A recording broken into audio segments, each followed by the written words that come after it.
Hi. Hi, I'm doing well. How are you? Good. I just realized I'm in this hotel lobby and there's like ambient music. Is that okay? Okay, I could maybe I know I was gonna be in my coworker's room and then he checked out and left. And I'm just like stuck at the Lowe's. Yeah. Okay, maybe I can sneak over to the other corner if it gets really annoying. Can you see me? Oh, that's weird. Oh, okay. Oh, here. Hi, hi. Nice to meet you too. I am in the Lowe's Hotel in Hollywood. It's a lot of backlighting. Hold on. There we go. Uh, yeah, and I we just had a big. It's called the General Sales Meeting. So they bring all 200 sales reps from Southern California come together and we present to them. So I just did that, and then Jane Seymour came and spoke, which was like so random and so delightful, and she's like so stunning and so smart and so thoughtful. So it was very cool. Yeah, I am based in New York, but we sort of have a weird situation. Let me turn off my alert. I don't know if I can do that. Where'd you go? Okay, sorry. Not used to the Skype. I don't know how to like turn everything else off and just be on Skype. Okay, I'm gonna go in the back corner because it's quite noisy with all these tourists walking in. It's sort of a weird situation. I live in Brooklyn, but I cover New York and then Virginia, DC and Maryland, and then California, and then I cover California, Nevada, Colorado, and Arizona. So I basically cover the West, but I live in the East. But it's 80% travel. I'm on the road all the time. So,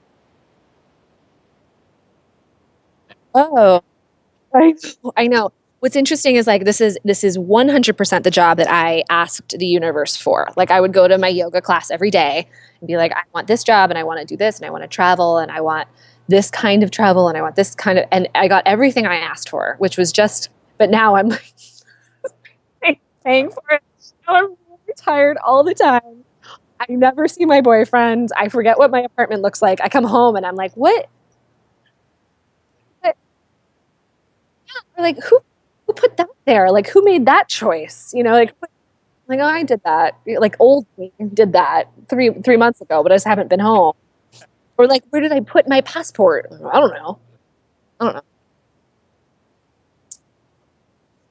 For the world,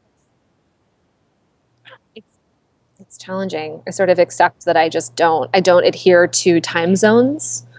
Like I don't know. I'm just here and that's what's happening. Like I don't know what time it is. I don't know what day it is. I'm just here and I'm focused on you and yeah. My pleasure. Thanks for talking to me and taking the time. I did. I worked at the Royalton. You worked at the Royalton?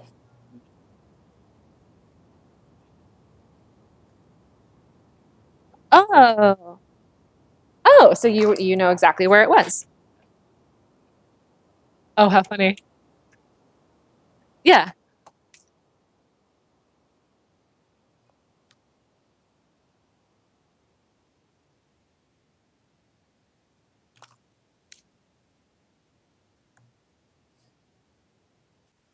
Oh, God.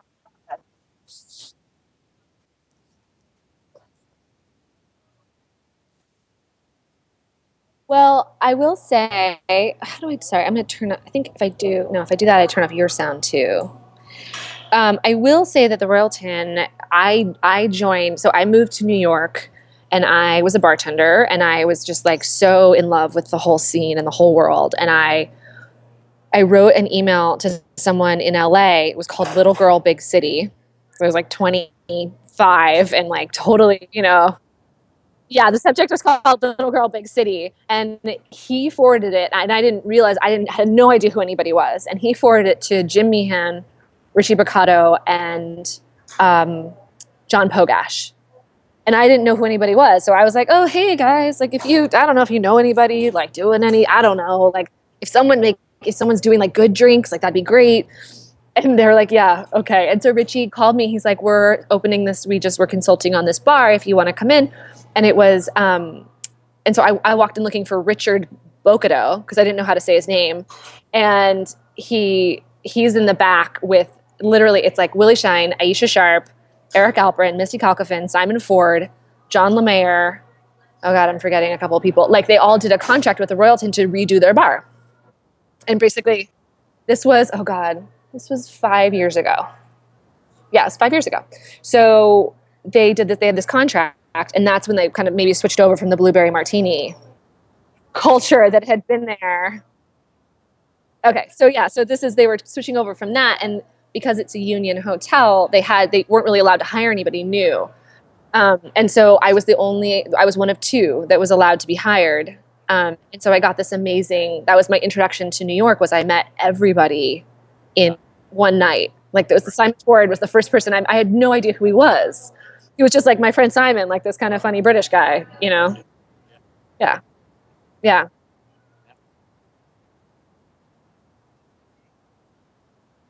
Oh, Lupac. Lupac is sort of it's a loose organization, at least in New York. It's sort of it started, I believe, in Boston. Basically as women committed to learning about cocktails and knowing about them. It wasn't even bartenders, I believe, that started it, but it's kind of become the kind of the women's cocktail group in New York. Yeah. Yeah. So it's less, I don't know, they've kind of lost a little steam recently, but they're really wonderful. And it's just like, it's basically like any Lupac event is just everything we do is with charity. So it always ties with charity and just about supporting women in the industry. The president of that is also runs Speed Rack, which is the definitely more well-known kind of female event that happens. Female power, yeah. I feel like, yes. Yeah. I am as often as I can be. We have an amazing New York chapter. I believe it's the biggest chapter in the country. And Pam Wisnitzer is our president, and she's just the greatest. And they do a lot of really fun stuff. So I'm just not in town enough. But as much as I can, I support them and I support their events. And we partner with them as often as possible when we do parties and educational events and stuff. Yeah, it's great. It's cool to be. Yeah. It's cool to just be part of a community that is so well organized. It's amazing. Yeah. Yes. Yes. Oh, you got the good stuff too. They're like, what should we send him? And I was like, I would send him the good stuff. The best. Why not? Well, with the Grand Marnier, I mean, I was saying, because we sent you did we send you the higher levels too? Or did we send you the raspberry peach? Oh, we sent you the raspberry peach. Oh, yes, I love the red. Oh, that's my guilty pleasure. So we do Grand Marnier, Cordon Rouge. We do the raspberry peach. And then we have a cuvee collection, which is basically a 25-year-old cognac, a 60-year-old cognac, and then a 100-year-old cognac, which we're not really able to ship very often, at least the 100-year one. Are you coming to Tales? Okay, well then if I see you at Tales, I will happily pour them for you. So I work on those, and then we have a product called Kappa Pisco. Did you get that? You're supposed to have it. Okay.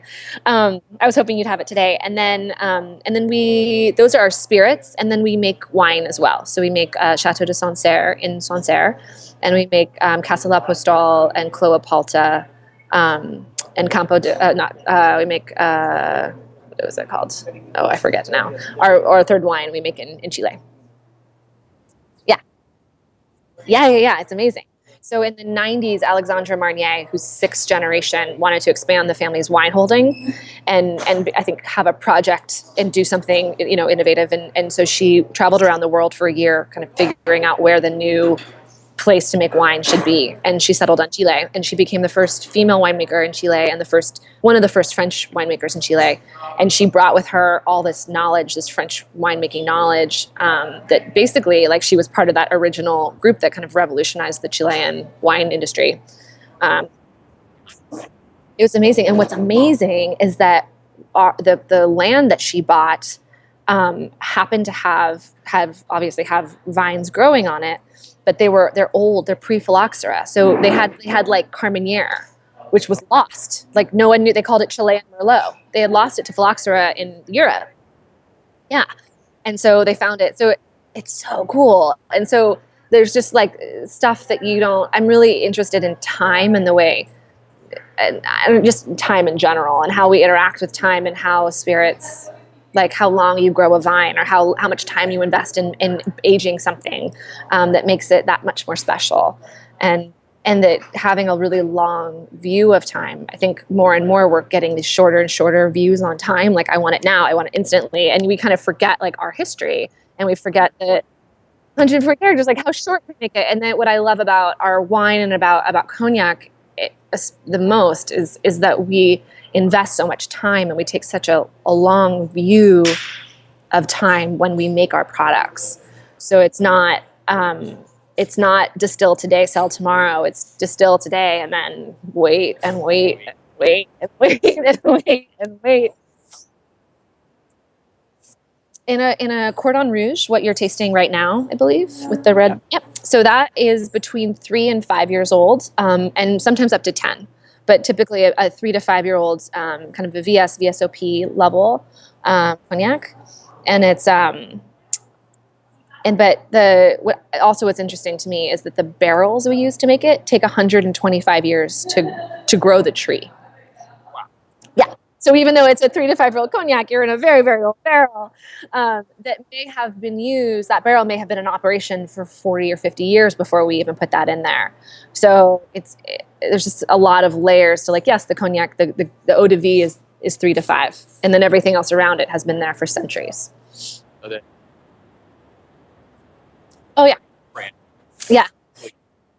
Yeah. Eau de vie translates to water of life. So that was, or aquavitae is a similar translation of that, the Latin. And it's the idea that people figured out that you could boil wine and harvest basically the heart of that wine, which is this water of life. And people found it very invigorating when they drank it to start. And that's why they gave it that name. And then sometime in like the 1500s, they realized that if they put it in oak, it got better with time. And that's where it gets its color. Yeah, everything comes off as still clear. Because you're pulling out just the essential alcohol. And then when it comes off the still, and then we distill twice. Cognac is always distilled twice. And we take just that beautiful heart cut, and we distill that again, and we take a beautiful heart cut from that, and that's what we end up aging. And then use blending. Yeah, blending is, so cognac is all blending. Cognac to me is so fascinating as a whole industry, because it's not really, it's dictated by the houses, by the maisons, by these big brands, but it's really made by the locals. It's made by the people that live in cognac. So whereas like other distilleries get all the raw materials and they distill it themselves. In cognac, we have 5,000 independent growers who grow, and then of that, 1,500 of them distill their own product and barrel it, and sometimes save it for years and years before we ever buy it, which I think is just such a different system. And so and we've had these generational contracts, so that it's always, so that it's a very long view again. But then it's always a blend. So we're pulling from all these different eau de vies, and then we use 2 different kinds of barrel as well. So there's 2 kinds of wood. So one wood gives you kind of a more wood flavor. One is more restrained because of their cell walls have different kind of structure. So in one, you're getting kind of, there's 2 very distinct flavors. Some cognac houses use one over the other, and kind of Martell uses one, Hennessy uses one. We use both. So we're going to be making a blend of grapes from different regions and different vineyards, and then a blend of different barrels, and then a blend of ages as well. So you're getting like all these multifaceted, elements coming together to make this product. Okay, so we buy the eau de vie, or some of it we make ourselves. So we get the eau de vie. The eau de vie is obtained. It is aged either by us or by the local farmers, depending on the level. The Cordon Rouge, we age most of it ourselves because it's a younger one, and we have that room to keep rotating stuff through. So yes, we make the eau de vie, we barrel it, And then we let it sit for a few years. And then Patrick is our master blender, and he's incredible. It's one man, it's one nose, and it's just the most amazing nose. He's just incredible. His family has been making cognac since the 1600s in the region. The region didn't get named cognac till 1909, but his family, it goes that far back. And he's personally been making cognac for 45 years. His family owns land so he makes cognac that he sells to Grand Marnier, which is kind of funny. Yeah. So there's the cognac part. Then the orange flavor comes. The oranges actually originated in the Caribbean, but before that, they had to get there somehow, and they came there on those initial voyages by like people like Christopher Columbus, who were exploring the New World. They would leave from Spain, right? So the Seville orange, right, is a very famous orange. And if you're in Sevilla ever, in the springtime, the streets are lined with orange trees. And in the springtime, all the trees blossom. And it's just so delicious. It's I had this memory of being 16 and just smelling like the whole city. It was just so beautiful. So they left from Spain, and they brought with them these oranges because sailors suffer from a condition called scurvy. And if you don't get vitamin C, your teeth fall out. So they would plant, and it's pretty interesting how much maritime history ties in with the history of different spirits. And like constantly fascinated, but like rum and gin and aquavit and just everything kind of somehow ties to the sea. So they bought the boats, and they would leave everything. They'd leave chickens and goats and pigs. I mean, that's how all these kind of things got introduced along the way. And they would plant these orange trees along the way. But the oranges weren't that great, and they didn't actually do very well in that climate. But until they realized in the 1800s that what you could do is peel them and harness the essential oil from the skin. So all of our marketing material for Grand Marnier is these big, bright, juicy oranges, which is the opposite of what we use. So we use, I wish I had one for you to show you. It's this green, hard green little, they're green. And we pick them because the most flavor is harnessed in that young age. So a green banana is going to have a higher concentration of flavor, right? Of that ripe flavor. So green oranges have this more oil density and a riper flavor in that skin. So we pick them, we cut them in quarters, they scoop out the fruit, and then they dry them on burlap sacks in the sun. There's nothing more high tech than that. I mean, it's been done the same way since 1880. They wrap them in burlap sacks. They send them to France. And when you walk through the distillery in France, it's when you walk through this area, it's floor to ceiling burlap sacks, which are just full of orange peels. And it feels like you're walking through Grand Marnier. You feel like you're swimming through this liquid because it's so strong. And I tell that story because I really want people to know that this is 100% natural. That this is a product that's made. It's made with grapes and oranges and some neutral alcohol and some beets for the sugar. So it's all made. It's all organic. I mean, not organic, but of the earth. I mean, I think we're probably also organic, but we're not certified organic. So yeah. So we take. Yeah. Well, that's the blending.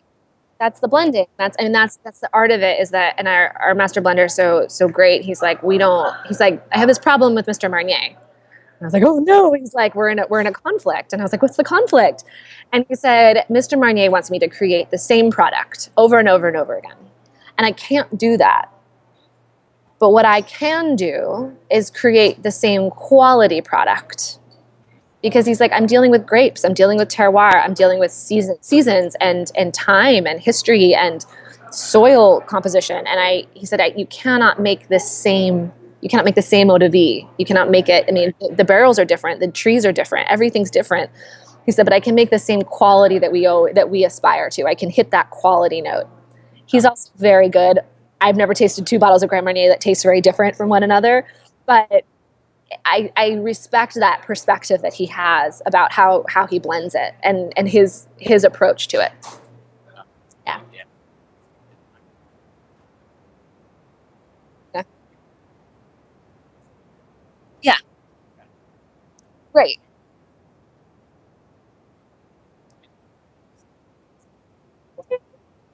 Yes, I mean, we do that. We do a single barrel, single estate. We do single vineyard. We don't do that, but there's years, different ages. Yeah, it's just different with spirits. It's always been a little the wine, and the spirits is always they're close, but they're not the same. We don't treat them the same, which is interesting. Um, oh, the peach. Well, do you want me to finish telling you about the oranges real quick? I'll tell you real fast. Okay, so we get the oranges. We run them through this machine that basically, so we soak them overnight in water. We run them through this machine that's basically like 2 rolling pins with an X-Acto knife in between, and it just peels off that like super thin green skin. And then we soak that for 2 weeks in a very high proof neutral grain alcohol, and then we distill it. It's basically a combination of a copper and a column still. So it's sort of a funky, has a rectifier on it. It's very funky, but what it produces basically is a very high proof orange perfume that comes off the still. It's the same way you'd make perfume. It's different than most distillation styles, and that's what we use. And then we add sugar and water, and then we blend it with Grand Marnier with the cognac, and that's how we create Grand Marnier. And then we let that sit between 2 and 6 months in a giant oak container and let it all rest and blend, and then we bottle it.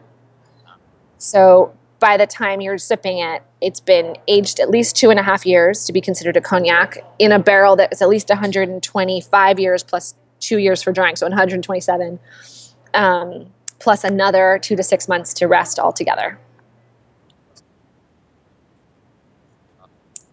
Yeah. Yeah, so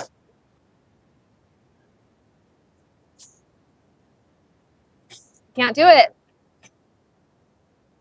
You can't. We do that in the office sometimes. We'll like look up those like how to like DIY make your own Grand Marnier, and I mean we have the experiments. One guy said you should oh god, take brandy and then put a whole orange in cheesecloth and then just hang it over the brandy. It's just you're gonna get a moldy orange, like that. It doesn't do anything. Yeah, we're like, that's not going to get you anywhere. No, so I think there's a misconception. I think people think that we age the orange in the barrel. We don't. Everything gets blended at the end. So the cognac is made separately, the orange is made separately, the sugar is obviously produced separately, and then we blend them all together at the end. Mm-hmm. So yeah, so the raspberry peach came out 2 years ago. And the raspberry peach is basically the same thing as what you're tasting. So it's 51% cognac, 49% fruit essence.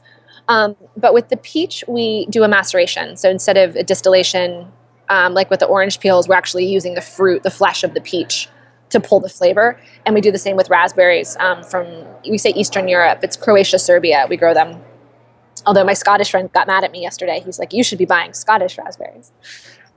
Apparently, raspberries are the #1 export, one of the fruit exports from Scotland, because they like fog and cold.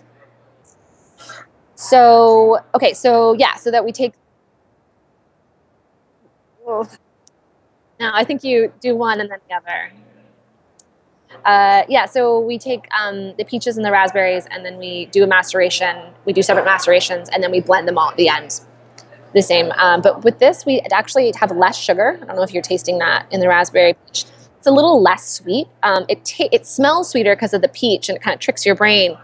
But compositionally, it's only 150 grams per liter versus 200.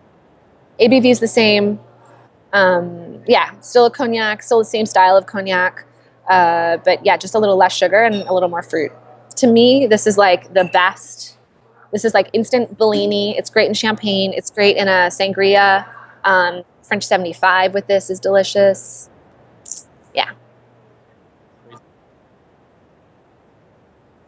Ooh, that sounds delicious. You should do that. Do it. Do it. Do it. Do it. Yeah, the nose is really nice. It's a pêche de vigne, so it's not a typical peach. It's not like a Georgia peach. It's these peaches that grow in the south of France, and the flesh on them is pink. So, and they're called indicator fruit. They use them and they grow them on the vineyards as like in case it's basically like a canary in a coal mine. So if the peaches start to rot, they know that the grapes are in danger. But often that doesn't happen, and so the south of France has this like surplus of peaches. So yeah. How does it taste? Did you try it yet? Have you done it? See. Yeah. Oh, it's perfect because you don't have to macerate. So like a lot of these bars I go into have these kind of like giant urn things with like all this kind of soaking fruit that looks like it's maybe been sitting there a couple of days and it doesn't look very appetizing anymore. With this, you can just make it and then add fruit on top when you serve it. You don't need to pull all the flavor out of that fruit. And the other thing is when you macerate fruit, you're basically pulling all the sugar out of it. So the fruit that you're going to put in your mouth later is not going to be sweet because the way the sugar gets displaced, it gets basically like it gets filled with water while the sugar seeps out the cell walls. So it's more effective to use something like this for that flavor, and then add fresh fruit for the fruity experience. Yeah. Uh, oh yeah, he does. He does. It's a good one. Yeah, I remember. That was the first blog article of his that I read. Was the sangria? Yeah. Ugh, I'm not going to say it because I don't want to inflate his ego. He's amazing. No, isn't he up for the award?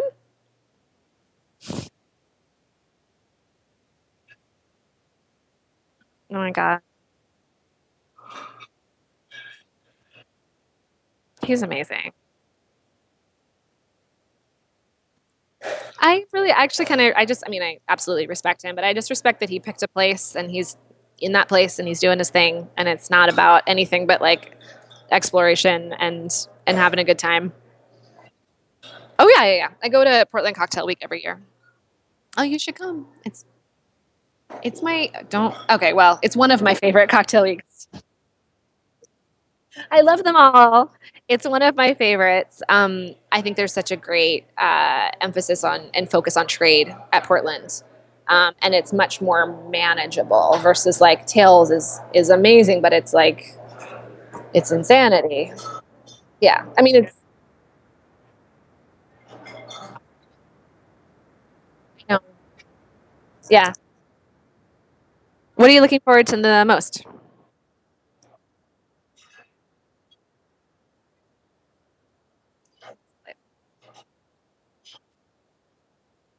Mm, that'll be great. That's his specialty.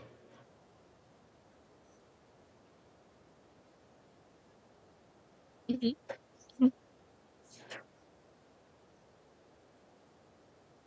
Oh, oh, nice. Oh, that'll be so fun. Yeah. Ah, good. Oh, that looks so, and a orange peel there. That's good. That's money. That's like a good summer drink.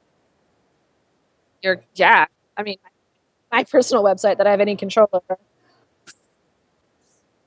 I'll definitely have one today. Look at your social media and tag you in it.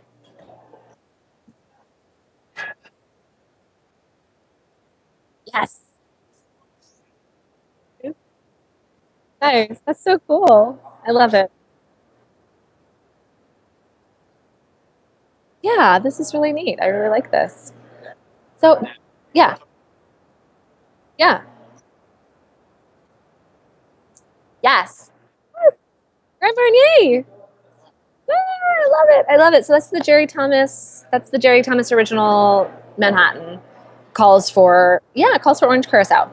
So the EO boys. I mean, I'm dating one of them, but this is before that ever started, and they've always done that in their Manhattan.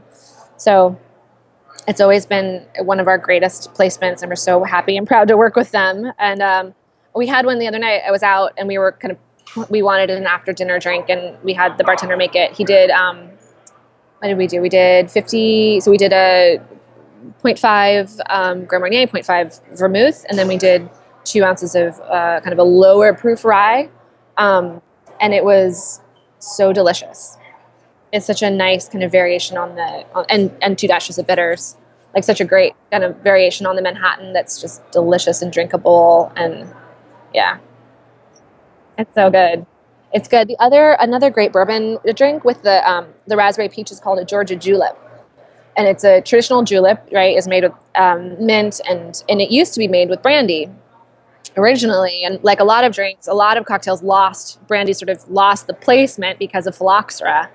And that's sort of my theory of why Grand Marnier doesn't have more of a presence in kind of these classic recipes, because it was around. It should have been involved in all of these. It would have had a place at all of the bars, but because brandy was so special and Grand Marnier was already a cocktail on its own, people didn't drink it, is my theory.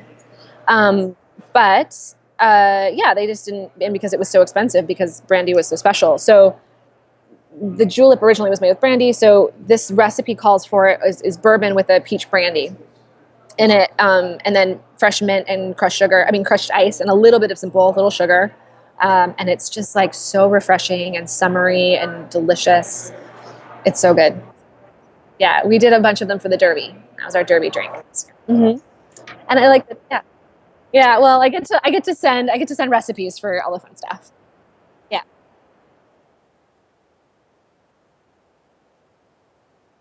Hmm.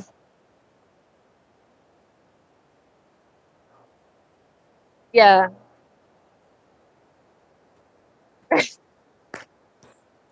When I'm always drinking Campari. So, yeah, at 11 a.m. Yeah, it's a really good. I'm gonna do that later when I go out tonight for dinner. Yeah, yeah. I'm here through the weekend, and then I go straight to Nora. It made more sense than flying home. So here, yeah. It's I call it the hallway. Like I got to get in the hallway because it's like it's this corridor that I go back and forth. I go back and forth at least once a month, and so I'm like always back and forth. It's a 5 hour long hallway. So we're doing, we don't have a huge presence this year. We were hired 1 year ago, pretty much me and my coworker, Justin Cochran, to do trade activation and trade engagement. And we're still getting ramped up to do more and more. So with that disclaimer, we're just doing a spirited dinner at the La Petite Grocerie, which I'm really excited about. We have this amazing chef who's James Beard nominated, and this beautiful restaurant that just serves such beautiful French food, but with like a really like fresh, modern take on it. It's not, he uses a lot of Asian flavors, and he mixes in obviously local and fresh produce. It's very seasonal. So it's going to be a nice twist on a traditional French meal. But then we're pairing it obviously with Grand Marnier, and we're doing, the theme is time, because I was saying I'm obsessed with time. So everything's time. So we have a cocktail. What are we doing? We're doing a barrel aged cocktail, of course, and then we're doing a drink in honor of women's right to vote. And we're doing a sherry cobbler with the raspberry peach. It's basically the first drink that women were allowed to, like the first cocktail women were allowed to consume socially that was kind of deemed appropriate. So we're doing that, just kind of going to give people context, because that wasn't all that long ago that happened, that women, were allowed to vote. Yeah, exactly. And then we're doing a drink in honor of the mayfly, whose life is 5 minutes long. So we're going to have, in the time it took us to make this drink, the mayfly has lived and died. We have, what is in that one? That one's let me see what that is. Let me look it up for you. Hold on. And my head is full of recipes for this dinner. It's the shrub. So we're doing this really beautiful peach, basil, fennel, red wine shrub with the raspberry peach, the lemon, prosecco. It's going to be delicious. Really excited. So yeah, looking at time, and then we're gonna. Okay. I don't know where in. Oh, I love shrubs. I'm a sucker for them. Shrub anything.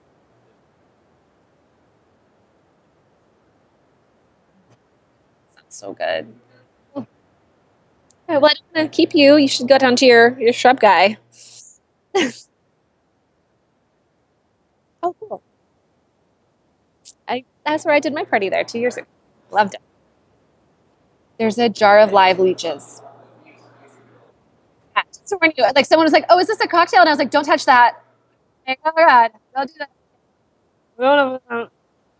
The women's travel. Yes, it was. I'll see you next week with some Grand Marnier. Okay. Take care. Of course. Bye.